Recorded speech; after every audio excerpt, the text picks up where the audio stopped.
les dije, amigos, esta es la única manera que tenemos para cuidar las plantas aquí. Las plantas, porque miren las gallinas, tienen hecho un desierto. Hay árboles y todo acá.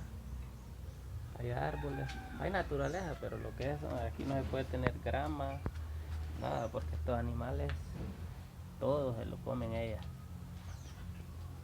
Pero miren, el orégano es para que ustedes tengan ideas y miren, puedan plantar si tienen animales, ¿ves? Porque miren qué bonito ha crecido. Miren.